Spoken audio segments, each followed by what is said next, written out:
Hi, dear friend. You've found a quiet place to rest and dream. Tonight we'll journey together beyond the atmosphere, beyond the clouds, beyond everything familiar.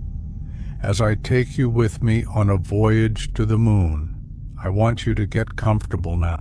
Let your body sink deeper into wherever you're resting. Feel the weight of the day beginning to lift from your shoulders. There's nothing you need to do, nowhere you need to be. For the next little while, you're simply here, breathing softly, letting the world grow quiet around you. You're safe, you're held. And tonight, you're coming with me on a journey that humanity has dreamed of for thousands of years. My name doesn't matter much. In space, we're all just temporary visitors, small and humble before the vastness. But I'm an astronaut, and this is my story, our story, because you're here with me now. We're strapped into our seats aboard a spacecraft, and below us, through the small window to my right, I can see Earth beginning to shine. The blues are impossibly deep. The whites of the clouds swirl like cream in coffee, slow and purposeful. And there, along the edge where the atmosphere meets the darkness, is a thin line of light, delicate as a whisper, glowing soft and blue. We've just left home. The engines have quieted now after the roar of launch. The violence of ascent has given way to something else entirely. Silence. The kind of silence that feels ancient, that has existed since before the first star ignited. It wraps around our small vessel like a blanket, and inside this silence, I can hear my own breath, steady and calm. I can hear the gentle hum of the life support systems, the soft clicking of instruments, the occasional crackle of a distant voice from mission control, already 250,000 miles away in spirit, though we've barely begun. You don't need to stay awake for all of this. If sleep comes, let it come. I'll keep talking, keep guiding us forward, and you can drift in and out like a tide, returning when you wish, leaving when you need. The moon is waiting. It's been waiting for billions of years. 3 days from now, we'll arrive. But there's no rush. Time moves differently out, stretched and compressed like light bending around a star. Minutes feel like hours. Hours pass like seconds. And in this strange, beautiful distortion, we find a kind of peace. Let me tell you what it's like. Let me show you the things I see, the thoughts that come to me in the darkness between worlds. Close your eyes if you haven't already. Breathe with me. And let's begin. The first thing you notice after leaving Earth is the darkness, not the absence of light, but the presence of darkness, as if darkness itself were a thing you could touch. It's complete. It's total. And it's filled with stars. More stars than you've ever seen. More stars than you imagine existed. They don't twinkle out here. There's no atmosphere to make them dance and instead, they burn steady, constant, eternal. Thousands of tiny flames frozen in the black, each one a sun, each one perhaps with worlds of its own, with mountains and valleys and maybe even oceans, with skies that have never known a human gaze.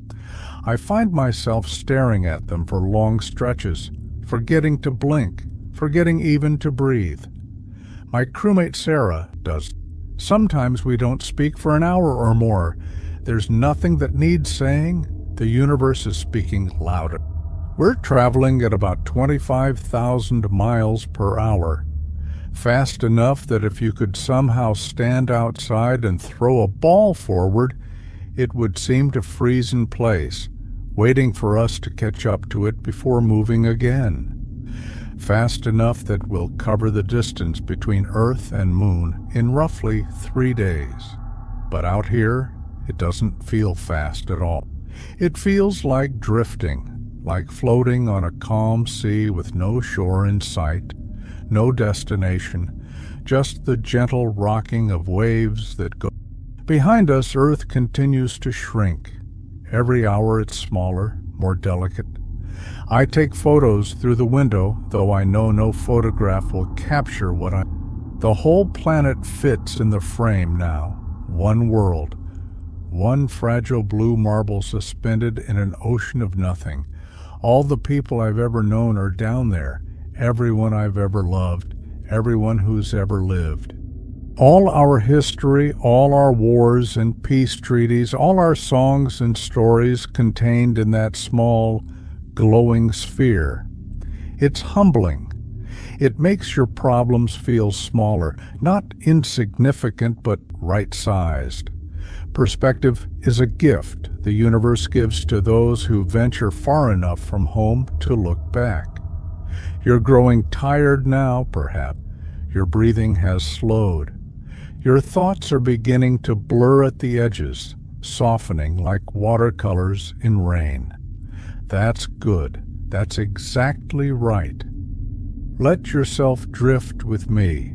We have time. We have all the time in the world, or rather, all the time beyond the world. The spacecraft is small, cramped even, but I've come to love it. Every surface serves a purpose. Every switch, every dial, every tethered pin and secured panel has been designed with care, with intention. Nothing is wasted. Nothing is decorative. It's pure function, pure necessity, and there's something beautiful about that, something honest. Sarah is asleep in the compartment beside mine. I can hear her breathing through the thin wall, steady and deep.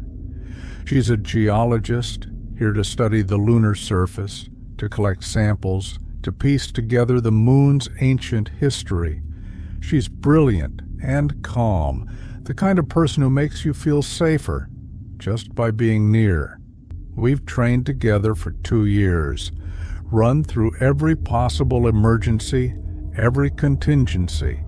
We know each other's habits, our rhythms, our silences. Out here, trust isn't optional. It's survival. But right now, she's dreaming. And I'm awake, watching the stars, watching Earth recede, feeling the weight of this moment. Soon, I'll sleep too. We take turns, always someone awake, always someone watching. But for now, it's just me and the universe, and you, wherever you are, listening to this story, letting it carry you toward rest. The moon isn't visible yet. Not really.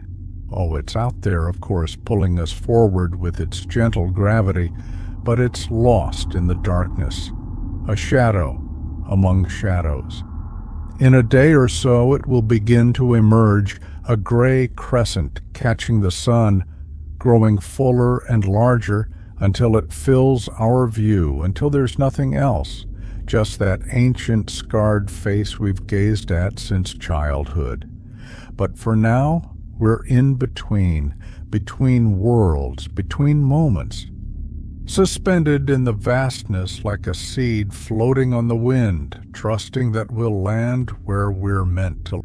Let me tell you about the moon, not the technical details, though those matter too, but the moon as a companion, as a presence in human life. For as long as humans have existed, we've looked up at the moon.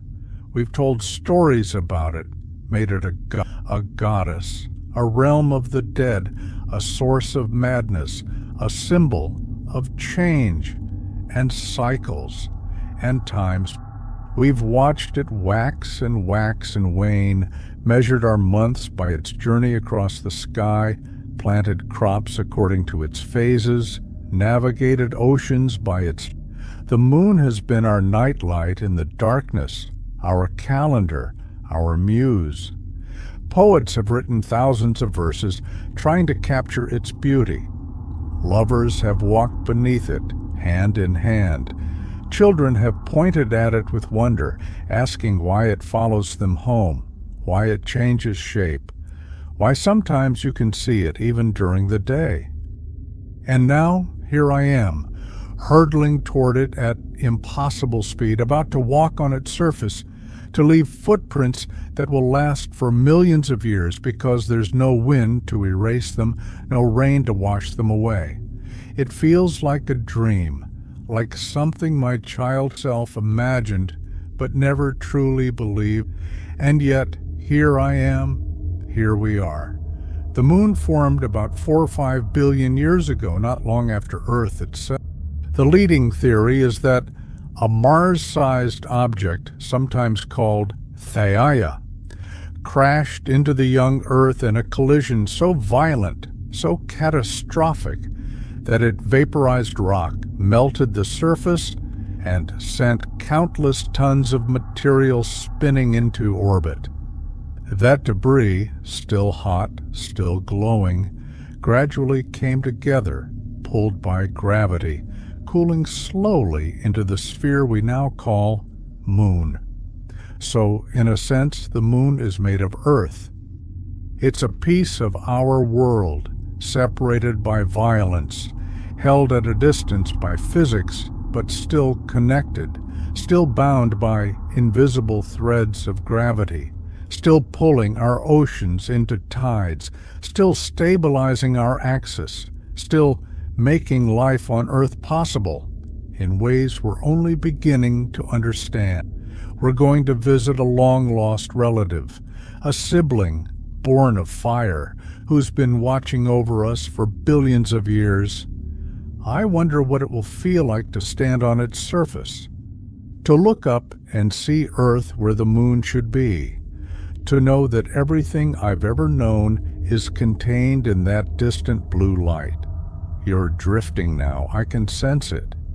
Your mind is wandering through stars, through stories, through the gentle rhythm of my voice. Don't fight it. Don't try to hold on to every word. Let them wash over you like waves. Let them carry you deeper into rest. I'll be here when you wake. The story will continue. The journey goes. Hours pass. I sleep for a while, strapped into a sleeping bag tethered to the wall so I don't float away in the zero gravity. Sleeping in space is strange. There's no up or down, no comfortable position, no pillow that feels quite right. But you adapt. The body learns. And there's something oddly comforting about floating, about surrendering completely to weightlessness, as if you've returned to the womb, suspended in fluid safe and warm. When I wake, Sarah is at the window with a camera. She's photographing Earth, the changing light as it rotates beneath us, the curl of clouds over the Pacific, the sharp line of the Terminator, that boundary between day and night that moves across the planet like a slow, silent wave. We eat breakfast from pouches, scrambled eggs that taste almost but not quite right, coffee that's surprisingly good, sipped carefully through a straw so it doesn't float away in droplets. We check our systems, run diagnostics, confirm our trajectory. Everything is nominal. Everything is as it should be. The spacecraft is performing beautifully, carrying us forward with patient mechanical precision. Mission control checks in. Their voices sound distant, slightly delayed by the time it takes radio waves to cross the void. They tell us we're right on track. They tell us weather is good at the landing site. They tell us the world is watching, waiting, hoping for our success. But their voices feel like echoes from another life. Out here, Earth's concerns seem abstract, almost unreal. Politics, traffic, deadlines, all the urgency and noise of human civilization, none of it reaches this. We're beyond all that now, in a place where the only things that matter are oxygen levels, fuel calculations, trajectory, and the steady patience required to cross vast distances. I float to the window and look out, and there, just beginning to emerge from the darkness, is a sliver of light, gray and silver and impossibly far away, but growing, the moon, finally visible, finally real. My heart quickens. After all the training, all the simulations, all the years of preparation, we're really going there. Sarah joins me at the window. We don't speak. We just watch as that sliver grows, minute by minute, hour by hour, a crescent of ancient rock catching the sun, revealing itself to us like a shy friend finally ready to be seen. The moon has no atmosphere, no protective layer to soften the sun's light or scatter it into blues and reds. The light that hits the moon hits it directly, harshly, and the moon reflects it back, gray and stark and beautiful. It's a world of extremes. Where the sun shines, temperatures soar to 250 degrees Fahrenheit. Where shadows fall, they plunge to minus 280. There's no in-between, no gentle twilight, just light and dark, hot and cold, life and death. And yet, it's not a dead world. Not exactly. It's a quiet world. A patient world. A world that has watched Earth's drama unfold for eons, that has seen continents drift, oceans rise and fall, species emerge and vanish, and through it all, the moon has remained steady and constant, a silent witness to everything. We're coming to visit, to study, to learn, to understand where we came from, how our world formed, what secrets are locked in that ancient stone. But more than that, we're coming because humans need to explore. It's in our nature. We're driven by curiosity, by the need to see what's beyond the next hill, across the next ocean, above the atmosphere, beyond the familiar. It's what makes us human, restless wondering, this refusal to stay in one place. And so here we are, crossing the void. Two small humans in a metal can, held together by physics and following in the footsteps of the 12 who came before us, adding our own small chapter to the long story of human exploration. Time continues its strange dance. Sometimes I look at the clock and am shocked to find that 3 hours have passed when it felt like 30 minutes. Other times, an hour feels like a day, each minute stretching, expanding, filling with thoughts and observations, and the odd meditative stillness that comes from having nowhere to go, nothing to do but wait and watch and be. Sarah plays music, some soft and instrumental, letting it fill the spacecraft with something other than mechanical hums and electronic beeps. We don't talk much. There's a comfortable silence between us, the kind that only comes from deep trust and shared purpose. We're in this together. Whatever happens, we face it together. The silence out here has weight. It's not the absence of sound, but the presence of something else, something older than sound. I float near the window, watching Earth turn slowly beneath us, and I realize that this silence has been here since before the first stars ignited, before galaxies formed, before anything existed that could make noise. We're visitors in this ancient quiet, and it tolerates us gently, wrapping around our small spacecraft like water around a stone. Sarah is checking instruments in the compartment behind me.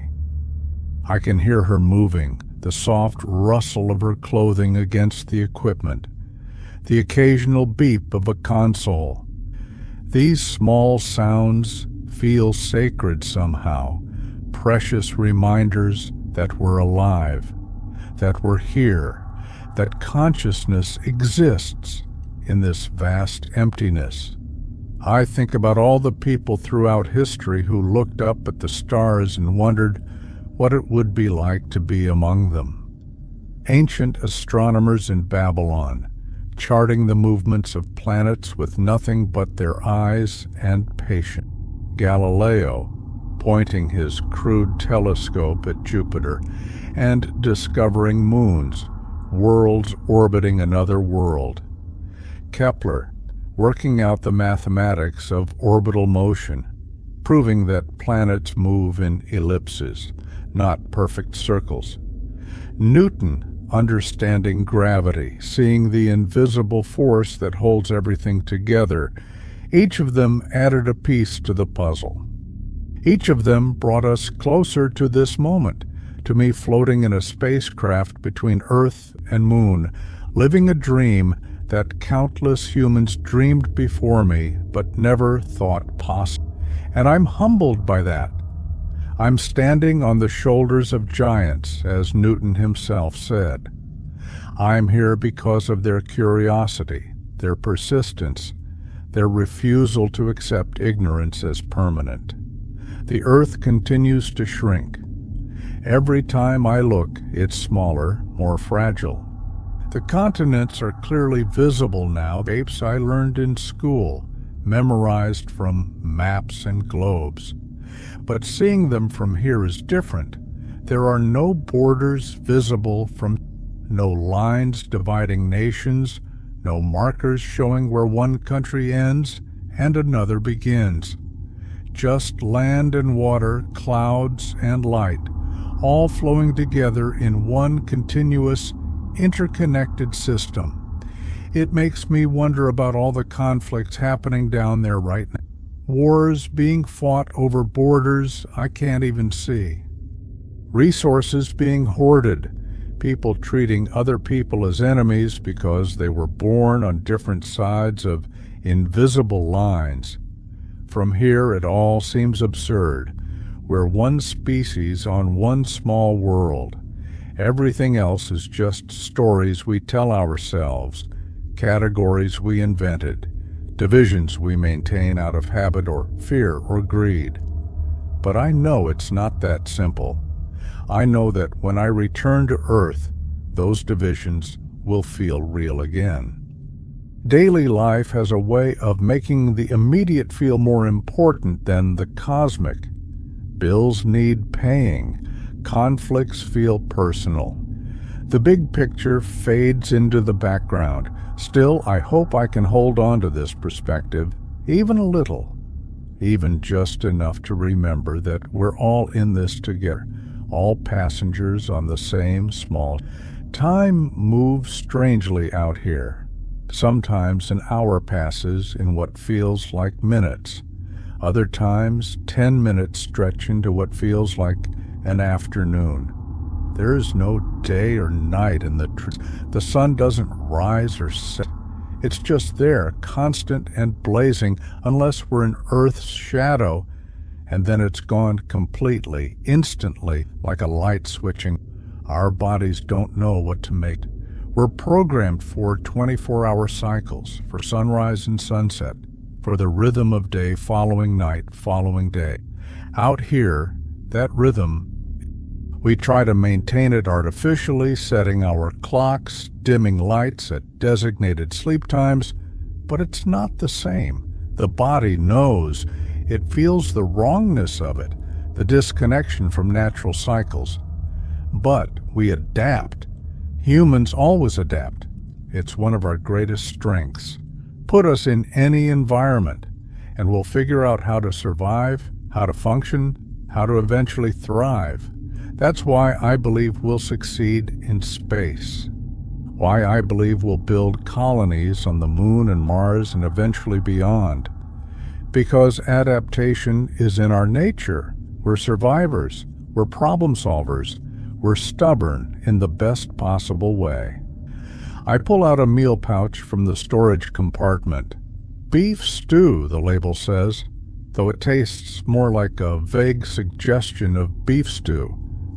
The texture is wrong, the flavor muted, but it's calories and nutrients, and that's what matters. I eat slowly, methodically, making sure not to let any droplets escape. In zero gravity, spilled food becomes a hazard, floating around, getting into equipment, causing problems. Everything requires more thought up here.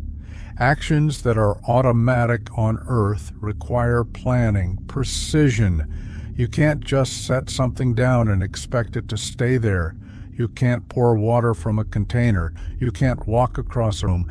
Every movement has to be intentional, controlled, and yet there's a grace to it. Astronauts who've spent months in space develop a kind of fluid efficiency, moving through three-dimensional space, with the ease of dolphins swimming. We're not quite there yet, Sarah and I. We're still awkward, still bumping into things, still occasionally misjudging distances and angles. But we're learning. The human capacity to learn, to adapt, to grow, it's extraordinary when you really think about it.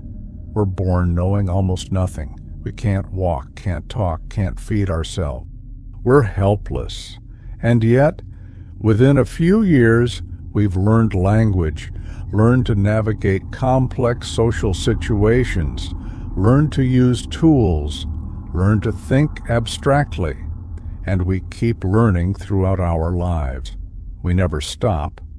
Even now in my 40s, with decades of education and training behind me, I'm learning new things every day. Learning how to move in zero gravity. Learning how to read my body's signals in this strange environment. Learning what it means to be truly isolated from Earth. That capacity for growth, for change, for continuous learning, that's what makes us human. That's what gives me hope for our future. Sarah joins me near the window. She has her own meal pouch, something that might be chicken. We eat in companionable silence, watching Earth together. Do you think people understand? Suddenly. Down there, I mean. Do they understand what this means? I consider Some do, I said. The ones who pay attention. The ones who care about exploration, about science, about the future. They understand. They're busy with their lives. They have jobs and families and problems that feel immediate.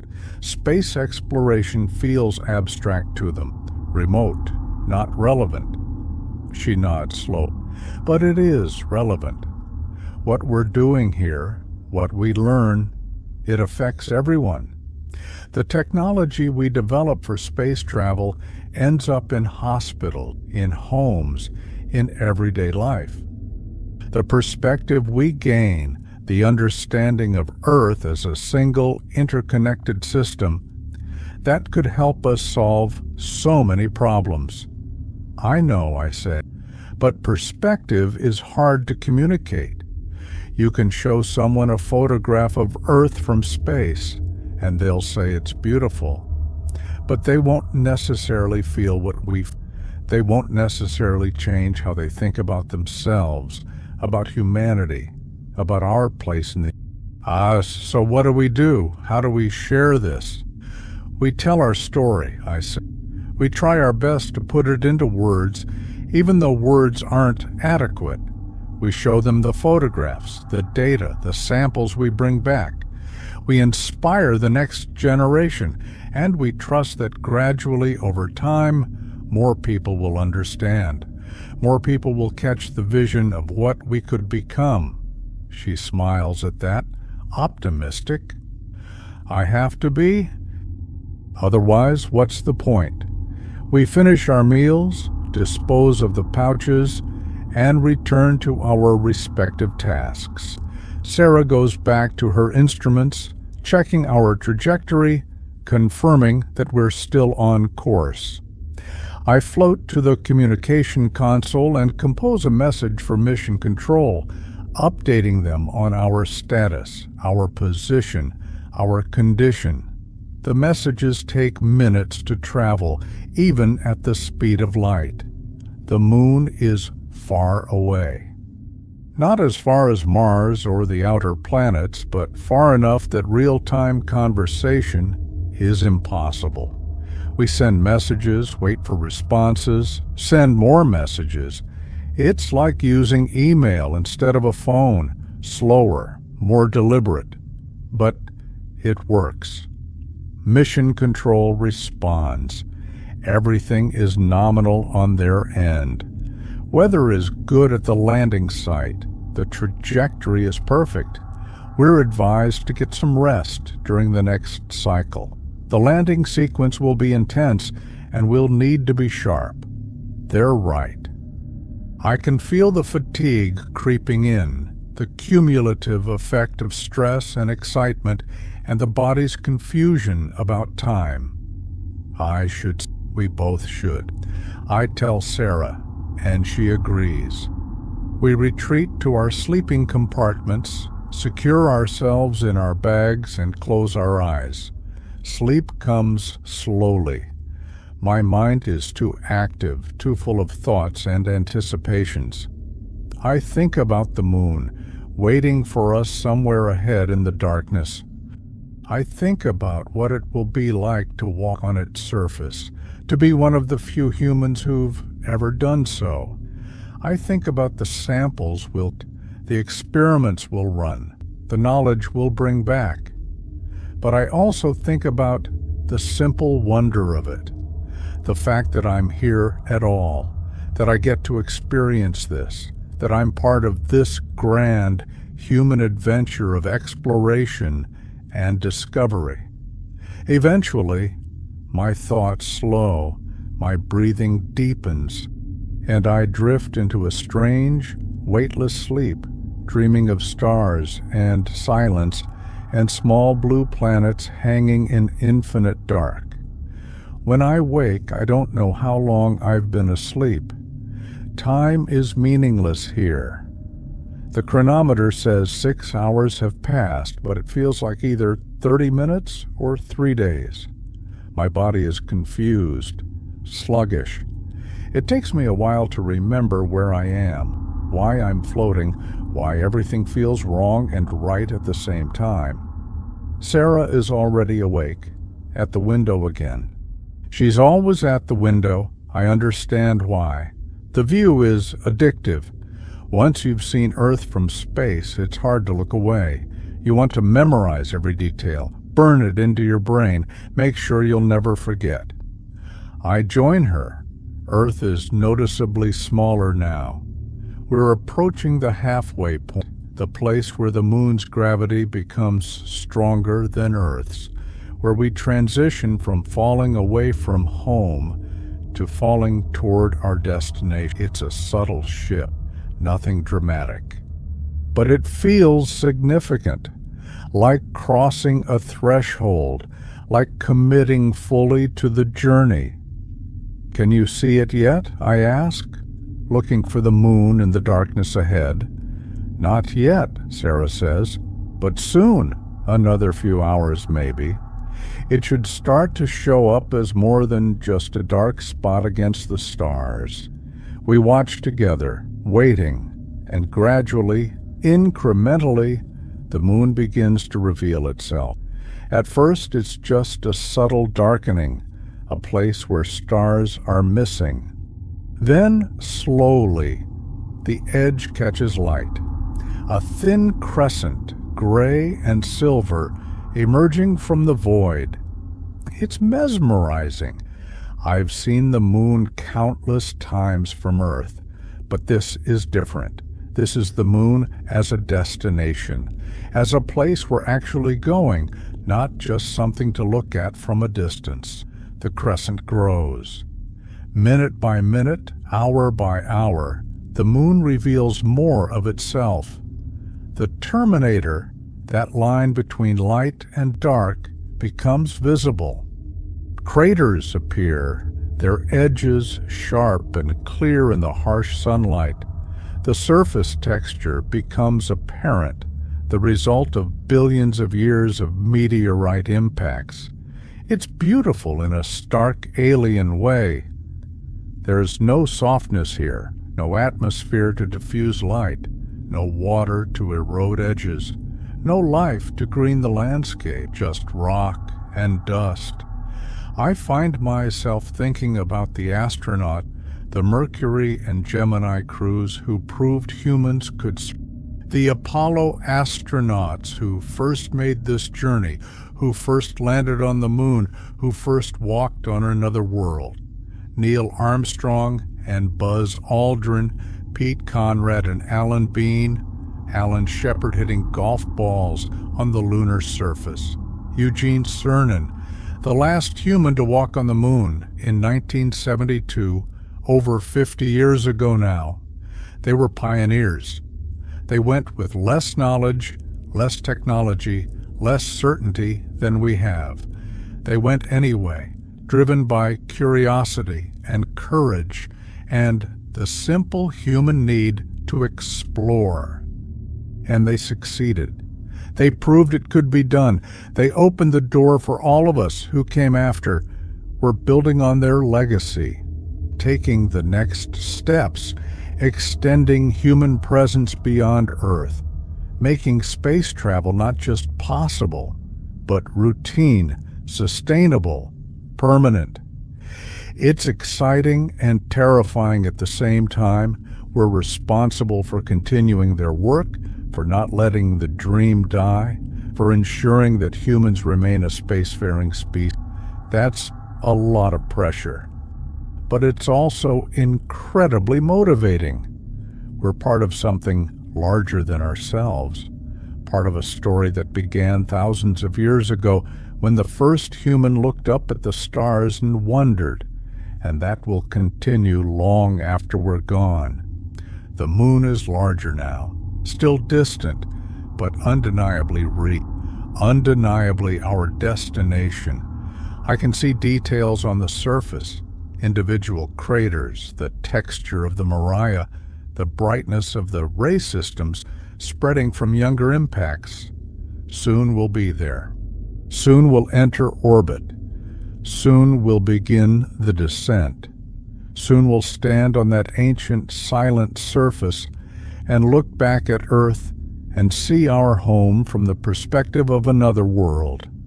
But for now, we're still in transit, still crossing the void, still suspended between worlds, between moments, between what was and what will be.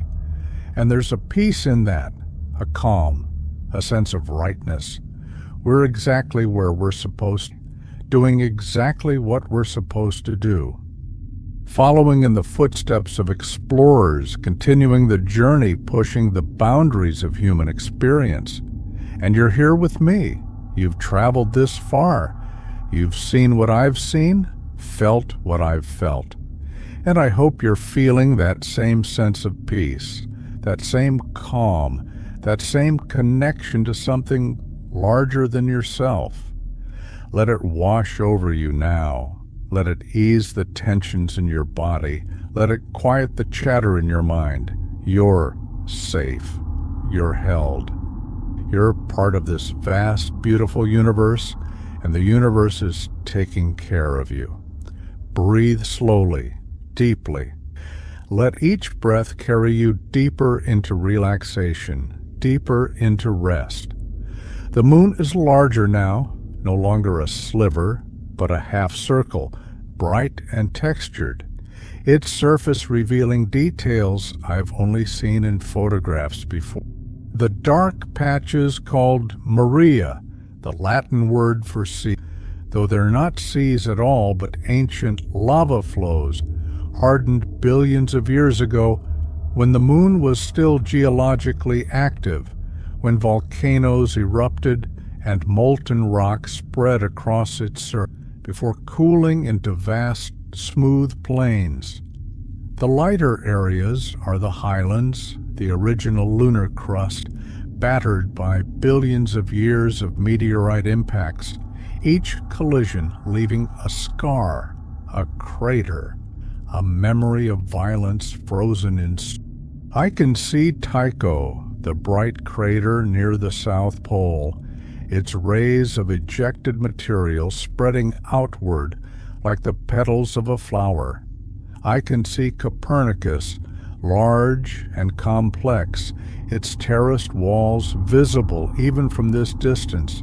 I can see the Sea of Tranquility, where humans first landed in 1969, where Neil Armstrong spoke those famous words, "That's one small step for man, one giant leap for mankind." We're not landing there. Our destination is different, a site near the lunar South Pole, where recent observations suggest there might be water ice in permanently shadowed craters, hidden from the sun for billions of years, frozen and waiting. Water on the moon would change everything. It would make long-term habitation possible. We could split it into hydrogen and oxygen, use the oxygen to breathe, the hydrogen for fuel. We could establish a permanent base, a stepping stone to Mars and beyond.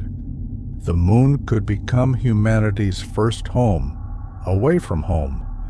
That's why we're here, to search, to confirm, to bring back samples and data, to answer questions that will shape the future of our species. But right now, in this moment, the science feels secondary. What I'm feeling is simpler, more primal, awe, wonder, a deep, almost spiritual sense of connection to something larger than myself. You're still with me, I hope, still drifting along on this. Your breathing has slowed. Your body has released its tension.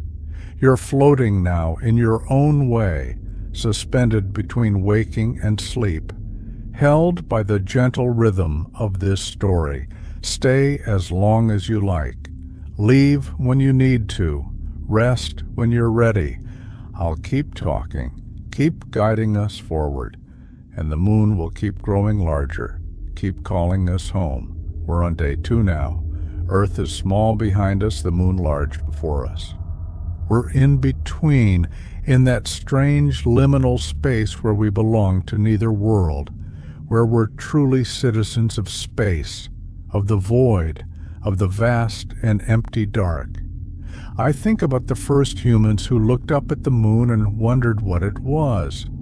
They had no telescopes, no science, no way to know that it was a world like ours, a sphere of rock held in orbit by gravity. They saw a light in the sky, mysterious and beautiful, and they created stories to explain it. In some cultures, the moon was a goddess, gentle and protective. In others, it was a trickster, unpredictable and dangerous. Some believed the moon was the land of the dead, where souls went after leaving their bodies. Others thought it was made of cheese, or that a rabbit lived there, pounding rice or mixing the elixir of immortality. These stories seem quaint now, almost childish. But they reflect something profound, the human need to connect with the cosmos, to find meaning in the lights above, to feel part of something larger. And in a way, we're still telling stories about the moon. Different stories now, based on evidence and observation, but stories nonetheless. Stories about how it formed, what it's made of, how it affects Earth, what it can teach us about the early solar system. Science is just another way of storytelling. A rigorous, careful, evidence-based way, but storytelling all the same. We're trying to understand our place in the universe, trying to piece together the narrative of how we came to be, where we're going, what it all means. The moon is a chapter, an important chapter, and we're about to read it up close. I float to the navigation con and check our position. We're exactly where we should be. The moon's gravity has us now, gently pulling us forward, curving our path into an orbit that will carry us around the far side and back. The far side of the moon, the side we never see from Earth. Not because it doesn't rotate, it does, but because its rotation is synchronized with its orbit, locked by tidal forces so that the same face always points toward Earth. For billions of years, the far side remained hidden, mysterious, unknown. Then in 1959, a Soviet probe called Luna 3 flew around the moon and sent back the first grainy photographs. The world saw for the first time the hidden face, and it was different. Heavily cratered with almost no Maria, no smooth plains, just endless impacts, endless craters, layer upon layer of ancient collisions. We'll see it soon. In a few hours, we'll fire our engines, slow our speed, and slip into lunar orbit. And as we swing around the far side, we'll lose contact with Earth, cut off by the bulk of the moon itself, alone in a way that no human has ever been alone before. It's a strange thought. For those minutes while we're behind the moon, we're on our own. No radio contact, no guidance from mission control, just Sarah and me and the spacecraft and the silence. But I'm not afraid. I'm ready. We both are. The moon continues to grow. It's enormous now, filling our window, its gray surface detailed and textured, every crater, every ridge, every shadow visible and real. I can see the terminator, the line between day and night, cutting across the lunar surface.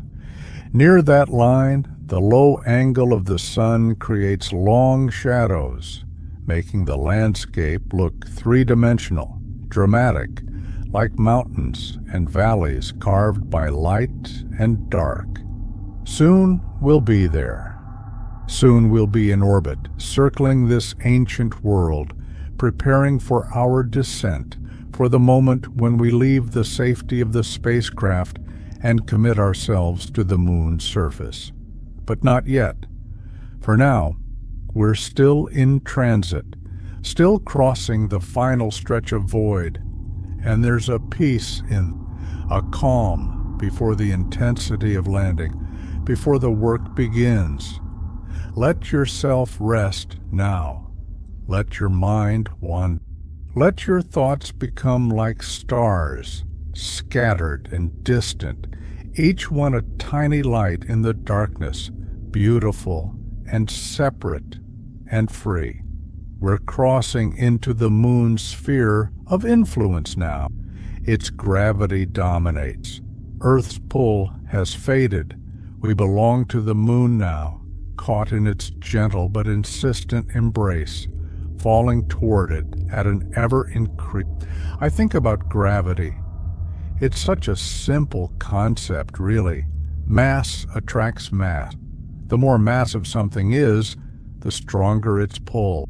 And yet, it's one of the fundamental forces of the universe, responsible for everything from keeping our feet on the ground to holding galaxies together. Isaac Newton figured out the mathematics of gravity in the 1600s, watching an apple fall from a tree. He realized that the same force that pulled the apple down also held the moon in orbit around Earth. It was a revelation, a unification, the heavens and the earth governed by the same laws. Later, Einstein went deeper, showing that gravity isn't really a force at all, but a curvature of space-time caused by mass. Massive objects bend the fabric of reality, and other objects follow those curves, like marbles rolling on a stretched rubber. It's beautiful, elegant, and it's what's pulling us toward the moon right now, bending our path, drawing us in. We're moving faster now. The moon's gravity accelerates us. Sarah runs calculations, checks our approach angle, confirms that everything is perfect. We'll arrive exactly when and where we're supposed. The precision is stunning. We've traveled 250,000 miles through the void, and will arrive within seconds of the predicted time, within meters of the predicted position. It's a testament to human ingenuity and physics and engineering. To the thousands of people who designed this spacecraft, who calculated our trajectory, who built every component with care and precision.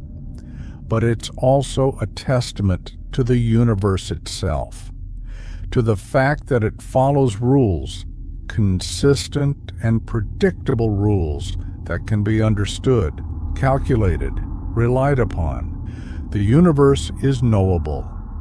It reveals its secrets to those patient enough to ask the right questions. The moon looms before us now. It's no longer something we're approaching. It's something we're arriving at. The shift is subtle but profound. We're here. We've made it. Sarah initiates the orbit insertion burn. The engines fire, not the violent roar of launch, but a controlled, steady thrust. We feel the deceleration, gentle but insistent, slowing us down, bending our path into an ellipse that will carry us around the moon. The burn lasts several minutes. We watch the instruments, monitor fuel levels, confirm that everything is nominal. And then, just as planned, the engines cut, silence returns, and we're in orbit. We've arrived at the moon. The view is overwhelming. The surface passes beneath us, close enough to see individual rocks, the texture of the regolith, the sharp edges of crushed by erosion. Everything is lined by impacts, and it's beautiful, stunningly, achingly beautiful. We orbit in silence for a while, just watching, just absorbing the reality of where we are. This is the moon, the same moon that has lit up human nights for all of history, the same moon that inspired myths and poems and songs. And we're here. We're actually here. Let yourself feel that wonder. Let it wash over you. Let it remind you that the universe is vast and strange and full of places like this, ancient and patient, waiting for us to come and learn their stories. As we orbit, we pass over the far side, and, just as predicted, we lose contact with Earth. The radio goes silent, no voices from mission control, no connection to home, just us and the moon and the void beyond. It's eerie at first, but then it becomes peaceful, liberating. For these few minutes, we're truly alone, truly independent. We have to trust ourselves, trust our training, trust the spacecraft, and we do. I look out the window at the far side, passing below. It's different from the near side, more rugged, more chaotic, impact upon impact upon impact, billions of years of collisions recorded in stone. One day, humans will build a base here, will establish a presence on the moon, not just for a few days or weeks, but permanently. We'll mine its resources, study its geology, use it as a laboratory to understand the solar system's history. And from here, we'll launch missions deeper into space, to Mars and the asteroid belt and beyond. The moon is our stepping stone, our gateway, our first permanent home away from Earth. But that's the future. Right now, it's just us, orbiting in silence, watching this alien landscape slide past, feeling the weight of history and possibility. We emerge from the far side. The radio crackles back to life.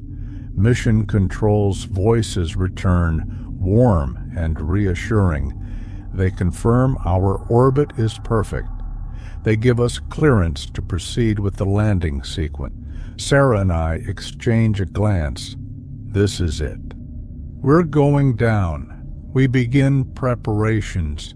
We suit up in our EVA suits, bulky and uncomfortable, but essential. We check seals, test communications, confirm oxygen levels.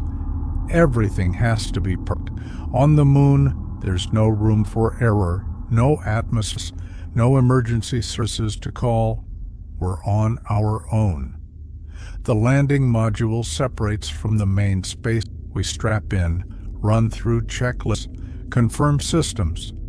The computer will handle most of the descent, but we're ready to take manual control if needed. And then, gently, we begin to descend. The moon rises up to meet us. The horizon curves away in all directions. The landscape is gray and stark, bathed in harsh sunlight with no atmosphere to soften it. We're dropping slowly, carefully. The computer fires thrusters, adjusting our angle, keeping us on course. We pass over craters, ridges, boulders. The landing site approaches. My heart is pounding now. This is the most dangerous part of the mission. Landing on the moon is hard. There's no GPS, no air traffic control, no runway. Just us and the computer and the unforgiving lunar surface. 1,000 feet, 500, 200. The computer is guiding us toward a flat area between two small craters. The surface is coming up fast now. 100 feet. Dust begins to kick up from our thrusters, obscuring the view. We're flying blind, trusting instruments, trusting the radar, trusting the math. 50 feet, 20, 10. Contact. The lander settles onto the surface with a gentle thud. The engines cut off. Dust drifts back down, settling in the airless silence. We've landed on the moon. Sarah and I sit in stunned silence for a moment, hardly believing it. We've actually done it. We're here. On the lunar surface. Mission Control erupts in cheers. Their voices crackle through the radio, congratulations and relief mixing together. We've made it. Everyone's made it. But there's no time to celebrate yet. We have work to do. We run through post-landing checks, confirm that all systems are nominal, that the lander is stable, that we're ready for EVA. And then, carefully, methodically, we prepare to step outside. I'm going first. Sarah will follow. We've practiced this 1,000 times in simulations, but this is real. This is the moon. I open the hatch. Beyond is the darkness of space and the bright, harsh surface of the moon. No air rushes out because there's no air inside to rush. Just vacuum meeting vacuum. I climb down the ladder, one rung at a time. My suit is stiff, making movement awkward, but I'm careful, deliberate. And then my boot touches the lunar surface. I'm standing on the moon. The regolith crunches under my feet, fine and powdery, compressed by billions of years of meteorite impacts grinding rock into dust. I take a step, then another. I'm walking on the moon. The sky above is black, perfectly black. Even with the sun blazing overhead, the sky remains dark because there's no atmosphere to scatter light. Stars are visible, countless stars, even in the daytime. And there, hanging in that black sky, is Earth, small and blue, and impossibly beautiful. All of humanity, all of life, all of history contained in that tiny. I stand there for a long moment, so far away now, so fragile. Sarah joins me. We stand side by side on the lunar surface, two humans on another world, looking back at the world that made. We get to work. There are samples to collect, experiments to set up, observations to make. We move carefully, conserving energy, conserving oxygen, mindful of every action. The work is methodical, satisfying. We're geologists now, studying this alien landscape, trying to piece together its history. We drill cores, extracting cylinders of lunar regolith that contain layers of history, each layer representing a different era, a different age. We photograph everything, documenting the site, the rocks, the way light and shadow play across the surface. Hours pass. We return to the lander periodically to rest, to recharge our oxygen, to report back to mission control, and then we go back out, back to the work. The moon is silent, utterly silent. No wind, no sound except our own breathing, the hum of our suit systems, our voices on the radio. It's peaceful, meditative. There's a rhythm to the work, a flow, and I find myself losing track of time, absorbed in the task, in the wonder of being here. But eventually, our time runs out. We've collected all the samples we can carry. We've completed all the planned experiments. It's time to go. We climb back into the lander, seal the hatch, pressurize.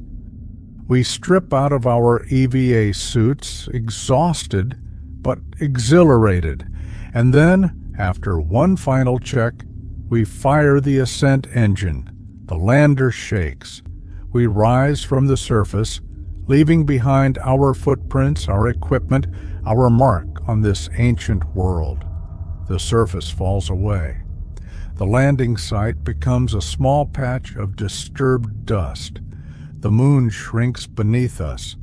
We rendezvous with the main spacecraft, dock, transfer ourselves and our precious samples. And then we fire the engines one more time, breaking free of lunar orbit, beginning the long journey home. The moon recedes behind us. Earth grows larger ahead. We're going home. The return journey is quieter than the outbound one. We're tired. The intensity of the landing, the EVA, the work, it's all catching up to us. But there's a contentment, too. We've done what we came to do. We've walked on the moon. We've brought back pieces of another world. Sarah sleeps. I watch the earth grow, hour by hour, that beautiful blue marble expanding, revealing continents, clouds, the familiar geography of home. I think about what we've accomplished, not just Sarah and me, but humanity. We've reached beyond our world. We've touched another celestial body. We've expanded our presence in the universe. It's a small step, really. The moon is close, cosmically speaking. It's our nearest neighbor, but it's a beginning. One day humans will walk on Mars. We'll establish colonies on distant moons. We'll send generation ships to other star systems. We'll spread throughout the galaxy, carrying with us the spark of consciousness, the ability to wonder, to explore, to create meaning. Or maybe we won't. Maybe we'll destroy ourselves before we get that far. Maybe we'll succumb to climate change or nuclear war or any of the countless threats, but I don't think so. I think we'll make it. I think the same curiosity that drove us to the moon will drive us forward. will inspire us to solve our problems, to work together, to reach for the stars. I have to believe that. Out here looking at Earth from this distance, seeing it as a whole, as one interconnected system, it's impossible not to feel hope. We're almost home now. The Earth fills our view. We can see the outlines of continents, the swirl of weather systems, the deep blue of oceans. Mission Control guides us through re-entry procedures. We orient the spacecraft, check heat shields, confirm our trajectory, and then we hit the atmosphere. The spacecraft shakes. The heat shield glows orange, then white, as friction converts our speed into heat. G-forces press us back into our seats. The ride is rough, violent, the complete opposite of the serene silence of space, but it's brief. Within minutes, we're through the worst of it. Parachutes deploy. We slow. The spacecraft swings beneath the chutes, rocking, and then with a splash, we hit the ocean. We're home. Recovery teams are there within minutes. They pull us from the spacecraft, help us onto a ship, wrap us in blankets even though it's warm. We're weak from zero gravity, our legs unsteady, our bodies readjusting to the weight of Earth. But we're smiling. We've made it. We've completed the journey. The samples we collected will be studied for years. They'll teach us about the moon's formation, its geological history, the early solar system. They'll help us plan future missions, future bases, future exploration. But more than that, they're proof. Proof that we can do this. Proof that we can leave our world and return safely. Proof that the universe is within our reach. As I stand on the deck of the recovery ship, feeling the warm breeze, smelling salt air, I look up at the sky. The moon is up there, a pale crescent in the afternoon light, barely visible. It looks the same as it always had, but it's different now. We've been there. We've walked on it. It's no longer just a light in the sky. It's a place, a world. And there are so many more worlds waiting, so many more mysteries, so many more journeys. But for now, I'm here on Earth, home, and I'm grateful. Grateful for the chance to explore. Grateful for the privilege of seeing our world from space. Grateful for the reminder of how precious and fragile and beautiful life. You've journeyed with me tonight. From Earth to the moon and back again. You've seen what I've seen, felt what I've felt. And now, as I finish this story, as I prepare to rest after this long journey, I want you to rest too. Let your mind settle. Let your body relax. Let the adventure fade into dreams. You are safe. You are home. You are held by the Earth, the same Earth that held me as I returned from the moon. The universe is vast and full of wonders, but here, right now, in this moment, everything you need is within reach. Sleep now. Dream of stars and silent places. Dream of footprints in ancient dust. Dream of Earth rising over lunar mountains, blue and perfect against the black. The journey continues, even in sleep, even in dreams. Because once you've seen the universe from that perspective, once you've felt the connection between worlds, it stays with you. It changes you.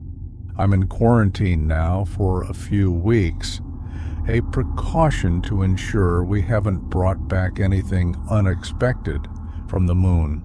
It gives me time to reflect, to process, to begin to understand what this experience means. I spend hours looking at the photographs we took. Sarah and I sit together in the quarantine facility, sorting through images, reliving moments. the stark beauty of the lunar landscape, the curve of Earth's horizon, the stars, so many stars, burning steady in the darkness. We talk about what we saw, what we felt. The conversations are quiet, almost reverent. We're still processing, still absorbing. Other astronauts visit us through the glass, veterans who've been to space before. They understand. They've experienced their own version of this transformation, this shift in perspective that comes from leaving Earth and looking back. One of them, Commander Martinez, who flew on the space station for 6 months, tells me something I'll never forget. She says, "The Earth doesn't belong to us. We belong to it. You understand that now. You've seen it." And she's right. I have seen it. I've seen our world suspended in the void, isolated and precious, the only home we've ever known. And I've understood, in a way I never could before, that we're all in this together. Every human, every creature, every plant and microbe. We're all passengers on this one small ship, sailing through an infinite ocean. It makes our conflicts seem absurd, our divisions meaningless. We're one species, on one world, facing one shared future. Everything else is detail. But I also know that perspective is hard to maintain back where daily life crowds in, where problems feel immediate and personal, where it's easy to forget the bigger picture.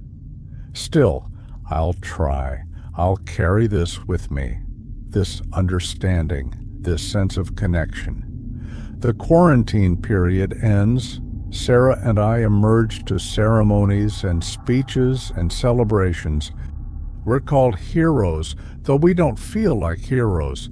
We feel like explorers, like students, like people who were given an extraordinary opportunity and did their best to honor it.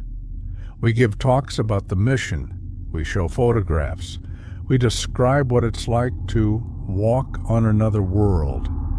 And we watch as people's eyes light up, as they imagine themselves in our place, as they feel that spark of wonder. That's the real value of exploration. Not just the scientific knowledge we gain, though that matters. Not just the technological advancement, though that matters too.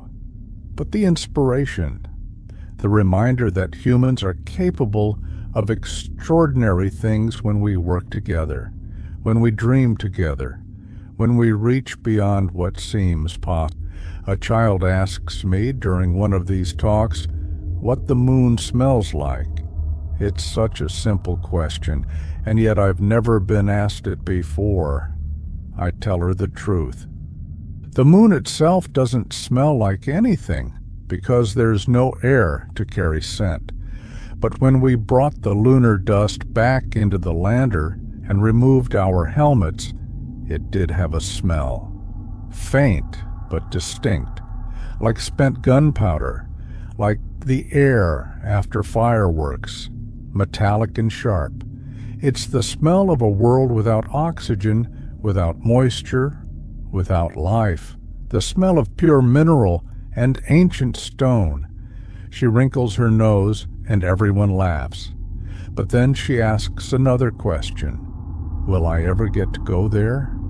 And I look at her, this young girl with stars in her eyes, and I say, yes.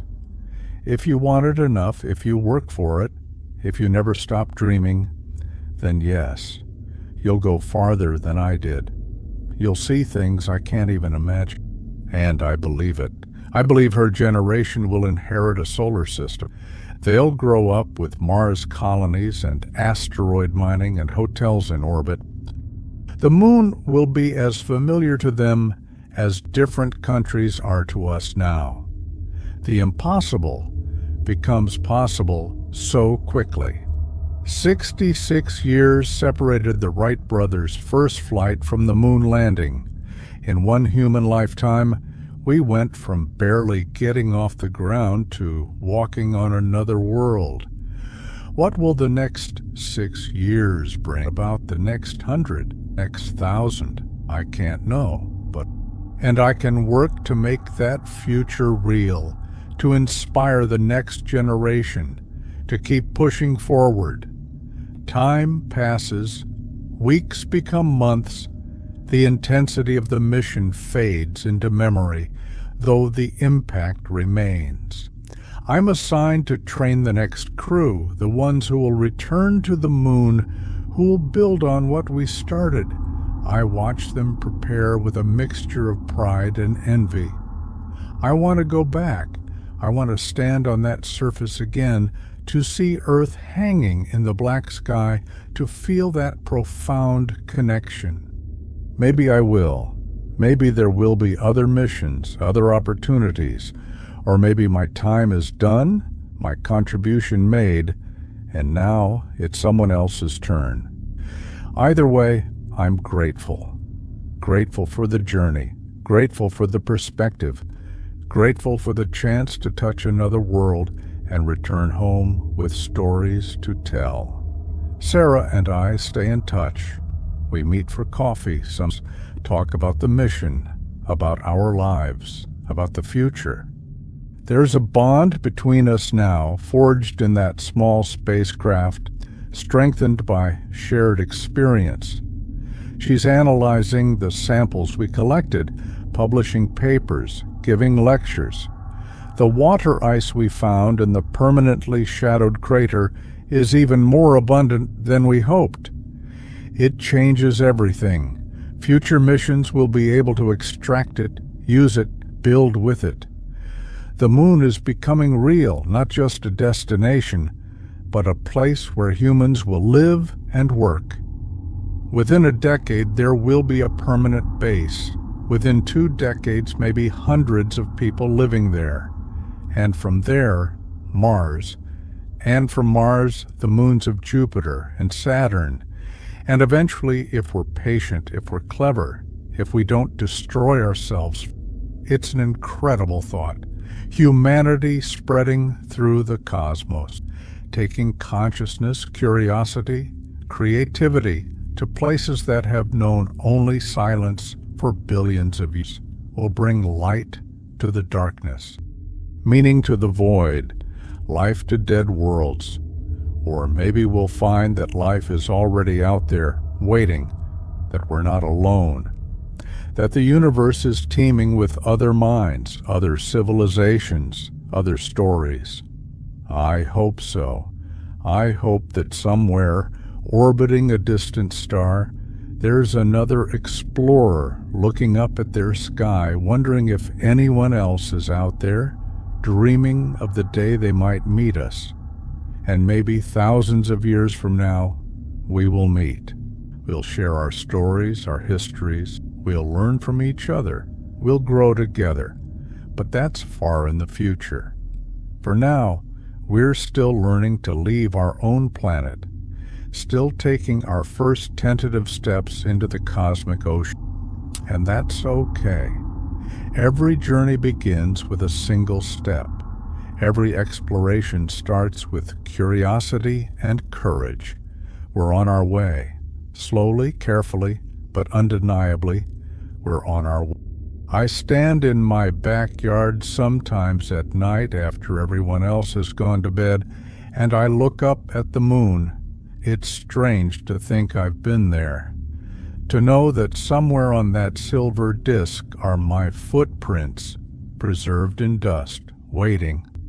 They'll last longer than anything else humans have made, longer than buildings or books or monuments.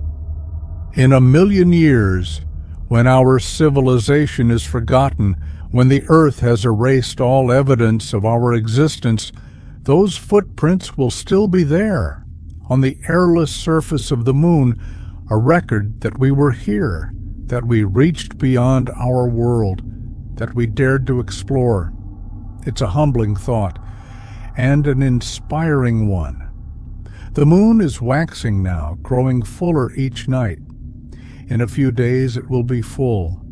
bright enough to cast shadows, bright enough to read by. People all over Earth will look up at it. Some will think of it as romantic, some as scientific, some as spiritual, and some won't think of it at all, too busy with their lives to notice. But it's there, constant, patient, waiting for the next explorer, the next dreamer, the next human brave enough to make the journey, and they will come. They're already training, already preparing. The next mission is scheduled for 18 months from now, and then another 6 months after that, and then another. The moon is becoming part of human geography, part of our map, part of our home, and that's just the beginning. I think about the children being born today. They'll grow up in a world where space travel is normal, where the moon has cities, where Mars has settlements, where the asteroid belt is being mined for resources. They'll look up at the stars and see not distant, unreachable lights, but destinations, places they might visit, homes they might build. The universe is opening to us, slowly, yes, carefully, yes, but undeniably. And I got to be part of that. I got to take one small step in that long journey. I got to plant one seed that will grow into forests of exploration and discovery. That's enough. That's more than enough. As I stand here under the night sky, looking at the moon, I feel a deep sense of peace, connection, belonging. I've touched another world. I've seen Earth from the outside. I've experienced the profound silence of space and returned to tell about it. And now I'm home, on this beautiful, fragile, precious planet. The only world we know that bears life, the only place in the entire universe where we can breathe freely, walk without suits, hear the wind and the rain and the birds singing. Earth is a miracle, a cosmic accident so improbable, so perfect that we should spend every moment grateful for it, and we should protect it, cherish it, treat it with the care and respect it deserves, because it's our home, our only home. And while we may someday spread to other worlds, Earth will always be where we began, where life first emerged, where consciousness first looked up at the stars and wondered. That legacy is sacred, and it's ours to protect. The moon is bright tonight, so bright I can see the dark patches, the Maria with just my eyes. I can trace the outline of continents written in light and shadow on its ancient surface. And I smile, because I know it intimately now. I know what it feels like to stand there.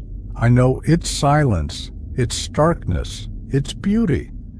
It's not just a light in the sky anymore. It's a place, a world, a memory. And it's waiting, always waiting, for the next journey, the next discovery, the next human brave enough to make the crossing. Let your thoughts drift now. Let them wander through space and time. Let them touch distant worlds and return home again. You've traveled with me tonight, from Earth to the moon and back. You've seen the journey, felt the wonder, understood the connection. And now, as the night deepens, as your breathing slows, as sleep comes closer, I want you to carry that wonder with you. Carry it into your dreams. Let it color your rest. Let it remind you that the universe is vast and beautiful and full of possibilities. You are made of stardust. Every atom in your body was forged in the heart of a dying star billions of years ago. You are literally made of the cosmos. You are the universe experiencing itself. And that means you're part of something infinitely larger than yourself, something ancient and ongoing and beautiful. You're connected to everything, to every star and planet, to every person who's ever lived, to the moon hanging in the sky, to the earth beneath your feet. You're home, you're safe, you're exactly where you need to be. And as you drift towards sleep, as consciousness fades and dreams begin, remember this journey. Remember the silence of space. Remember Earth rising over the lunar horizon. Remember the footprints in the dust. Remember that humans are explorers. We're dreamers. We're curious and brave and capable of extraordinary things. And we're just getting started. The best journeys are still ahead. The greatest discoveries still waiting. The most profound experiences still to come. But for now, rest. Let your body relax. Let your mind quiet. Let sleep come naturally and gently. The universe isn't going anywhere. It will still be here when you wake, still vast, still mysterious, still beautiful. And you'll still be part of it, still connected, still made of stardust. Close your eyes now. Feel the weight of your body against the bed. Feel the steady rhythm of your breath. Feel the quiet darkness welcoming you. You've completed your journey for today. You've traveled to the moon and back. You've seen wonders. You've touched the infinite. And now it's time to rest, to let go, to surrender to sleep. The moon will watch over you tonight as it has watched over humans for millions of years. Its gentle light will filter through your window, soft and silver, a reminder of journeys taken and journeys still to come. And Earth will hold you as it has always held you, spinning quietly through space, carrying you on its endless journey around the sun. You are safe. You are home. You are part of something beautiful and vast and eternal. Let that knowledge comfort you. Let it ease you into rest. Breathe slowly, deeply. Let each exhale carry away a little more tension, a little more thought, a little more awareness. You're drifting now, floating, like an astronaut in zero gravity, like a leaf on a gentle stream, like a star in the quiet darkness. There's nowhere you need to be, nothing you need to do, no thoughts you need to think. Just rest. Just breathe. Just be. The story is complete. The journey is done. You've traveled farther than you knew possible, and you've returned home safely. And now, in this moment of peace, let yourself dissolve into sleep. Let consciousness fade like a sunset. Let dreams rise like stars appearing in the twilight. You are held. You are safe. You are home. Sleep now, dear friend.